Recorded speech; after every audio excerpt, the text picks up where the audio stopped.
ពុទ្ធបរិស័ទកញ្ញាគ្រប់អង្គពុទ្ធបរិស័ទសូមជ្រះថ្លាអនុមោទនាចំពោះការរៀបចំរបស់បាសិកាវែងសុភាវតីហើយគឺស្វាមគុលបរិយក៏បានរៀបចំ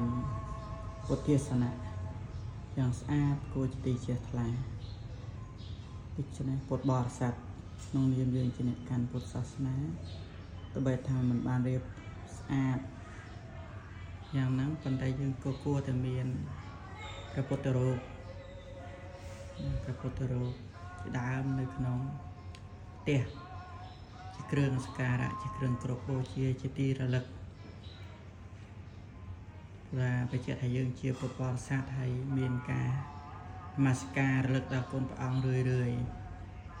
នេះគឺជាអ្វីដែលពុទ្ធបរិស័ទយើងក៏បីធ្វើគ្រប់គ្នាដាក់តាមផ្ទះមានកន្លែងសម្រាប់គ្រប់បូជាកន្លែងណាមួយសំគួរយ៉ាងទៅ